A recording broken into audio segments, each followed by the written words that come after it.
Ya, untuk analisis menggunakan kappa, jadi yang pertama kita lakukan adalah tabulasi data terlebih dahulu. Nah, di sini ada data ya.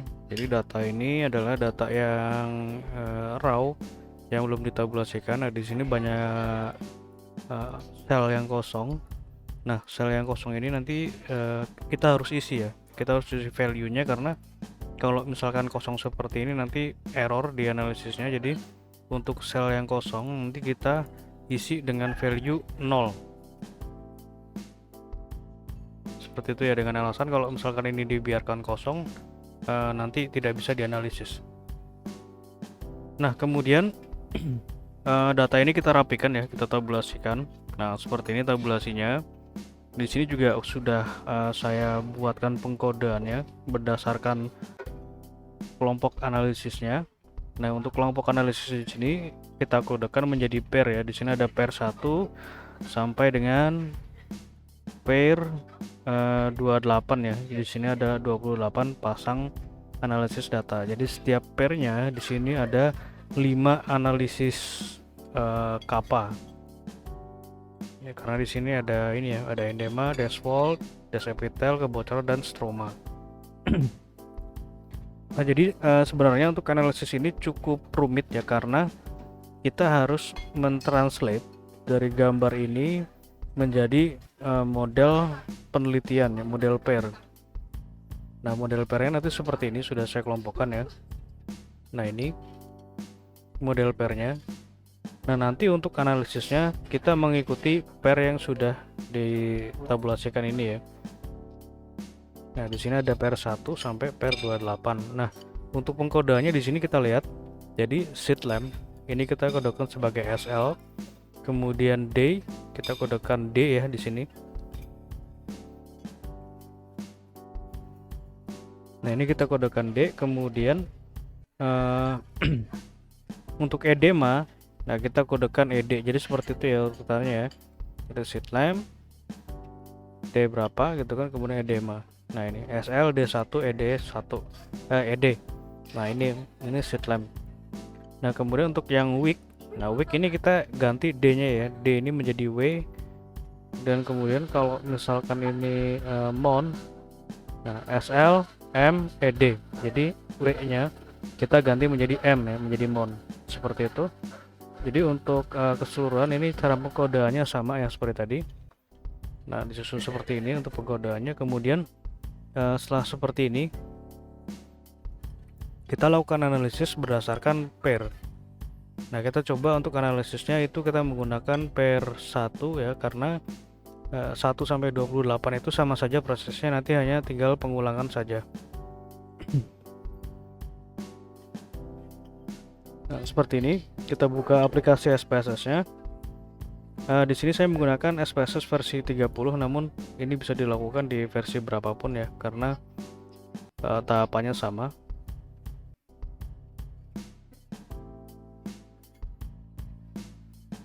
Nah, akan muncul tampilan seperti ini. Kita masuk ke ini ya, ke variable view.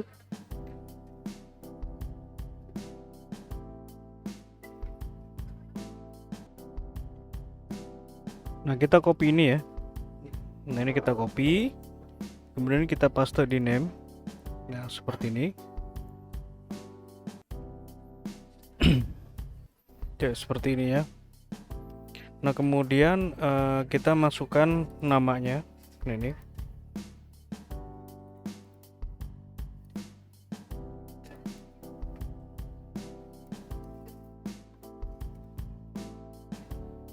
Nah, seperti ini ya untuk penamaannya. Kemudian kita masukkan data penelitiannya. Nah, kita masuk ke data view.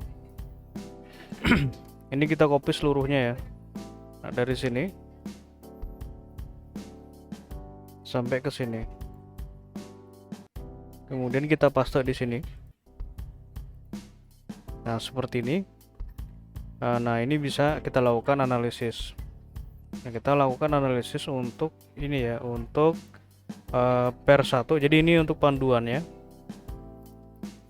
Untuk analisis kappa caranya seperti ini. Kita klik analyze. Kemudian kita pilih menu descriptive statistik. Lalu kita pilih menu cross tab. Nah, seperti ini ya. Oke.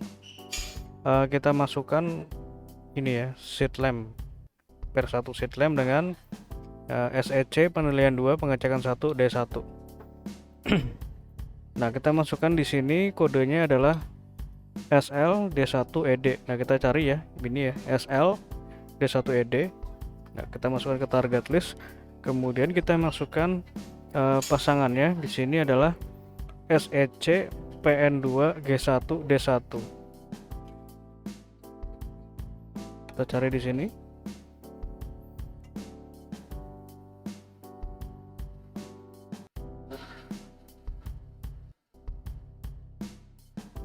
Nah, ini ya, SEC PN2 G1 D1.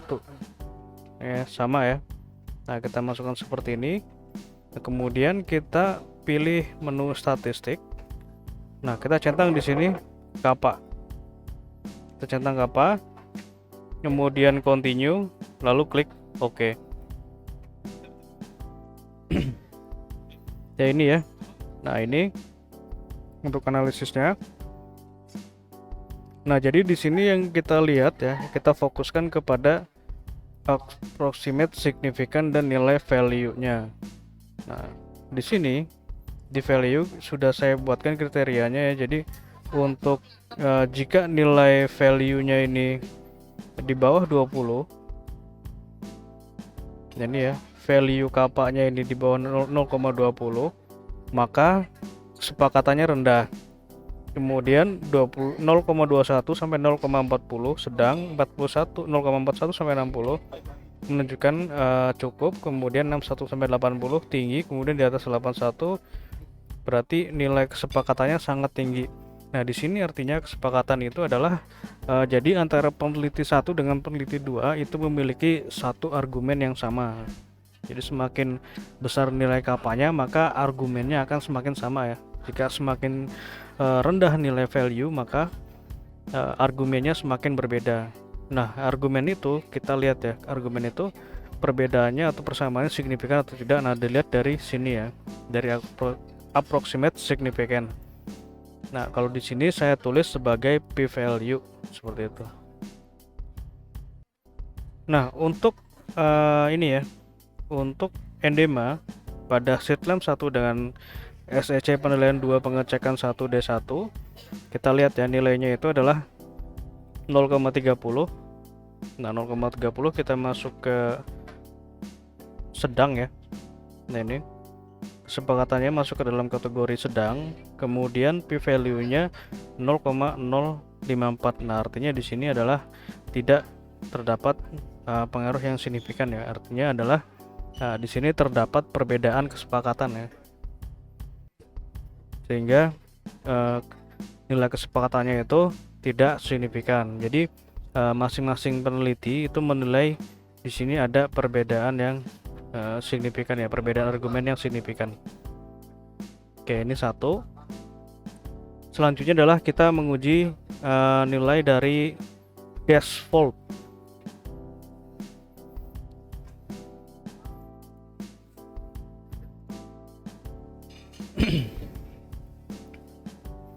Caranya sama seperti tadi ya, analyze, kemudian sebentar saya tampilkan dulu kodenya. Analyze, kemudian kita pilih menu deskriptif. Nah, pro step. Nah, endema kita keluarkan dulu ya. Kita sekarang turun ke DF. Jadi DF itu adalah kode untuk default. Nah, ini endema kita keluarkan, kita masukkan ini ya, SLD1DF. Nah, ini SLD1DF ya, kita masukkan. Kemudian endema kita keluarkan, kita masukkan di sini SEC PN2. Nah, ini ya, SEC PN2 G1 D1 DF. Oke, seperti ini, lalu klik OK. Nah, ini kita lihat ya. Nah, di sini adalah signifikasinya lebih kecil dari 0,05. Artinya di sini terjadi kesepakatan ya. Nah, terjadi kesepakatan pada value 0,7. Nah, 0,7 kita lihat di sini. Jadi 0,7 itu kesepakatannya cukup ya, pada kategori cukup ya. Sorry, pada kategori tinggi. Nah, ini kesepakatannya tinggi. Nah, signifikan. Jadi untuk nilai dari Dexvolt pada Seedlab 1 dan SEC itu memiliki kesepakatan yang tinggi. Artinya di sini untuk peneliti itu memiliki kesamaan ya, kesamaan argumen. Oke, kita lanjutkan. Nah, yang membuat lama penelitian ini adalah menyusun rancangan analisisnya. Jadi kalau misalkan ini salah satu ada yang salah atau tidak urut, maka ini akan bingung ya ke depannya. Nah, seperti itu. Jadi lamanya itu di menyusun rancangan analisisnya seperti ini.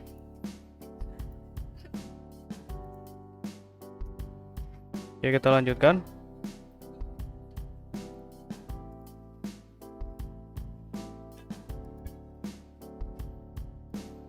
Nah, kita masuk ke DE ya.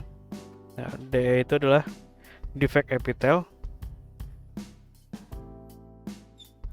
Caranya sama, analyze, descriptive statistic, cross tab. Nah, Dexvolt kita keluarkan, kita masukkan ini ya, SL D1 DE. Nah, ini kita keluarkan, kita masukkan di sini SEC PN2 G1 D1 DE.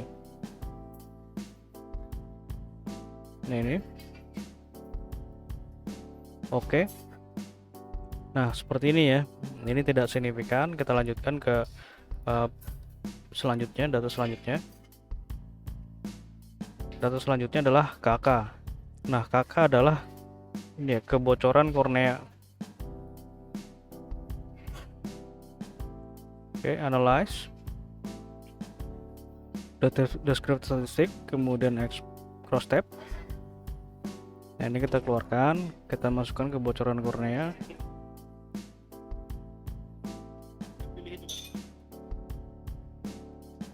Ya.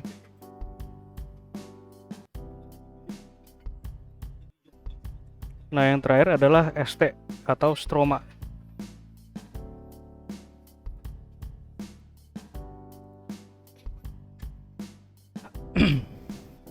Descriptive statistic, kemudian explore cross tab. Nah, ini kita keluarkan, kita masukkan stroma.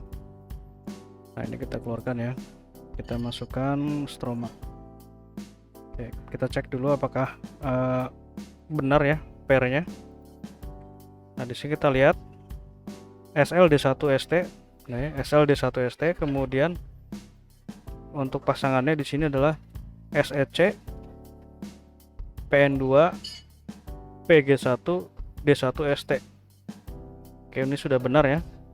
Oke. Nah, ini adalah untuk stroma ya. Nah, stroma ini signifikan pada kesepakatannya itu memiliki nilai sedang ya.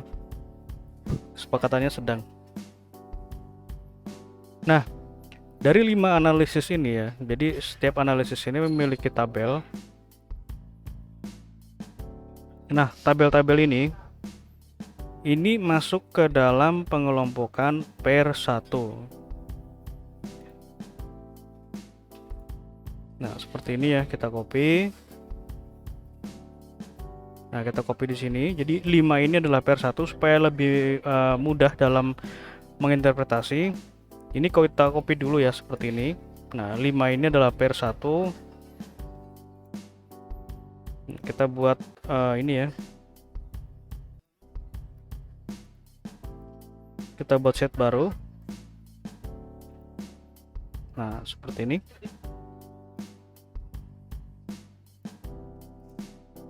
Nah, seperti ini ya. Nah, ini adalah pair 1. Lalu kita beri nama pair 1. Nah, kemudian untuk membuat lampiran seperti ini ya di Word.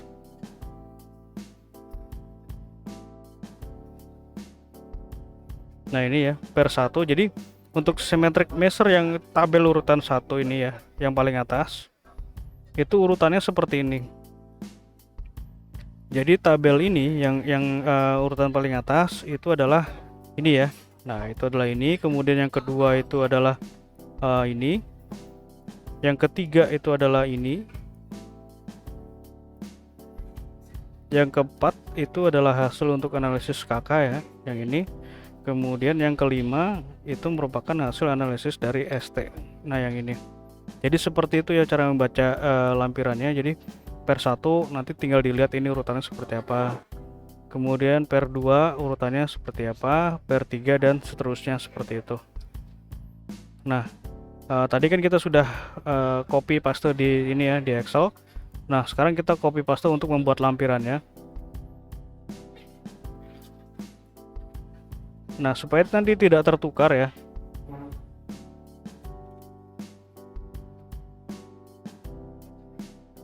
Nah, kita tulis dulu di sini di atas per 1, enter, paste. Nah, seperti ini ya. Nah, lalu dirapikan seperti itu cara analisisnya. Nah, nanti analisis ini diinterpretasi seperti ini ya, seperti yang saya buat. Nah, seperti ini. Jadi dalam satu tabel ini bisa merangkum dari 5 analisis kappa. Oke, seperti itu ya untuk analisisnya. Jadi nanti untuk sampai dengan ke per 28 itu hanya pengulangan. Jadi pengulangan dari sini. Nanti tinggal diikuti saja sesuai dengan pair dan pasangannya seperti itu. Oke, sekian untuk analisisnya. Jika ada yang kurang jelas nanti bisa ditanyakan. Terima kasih.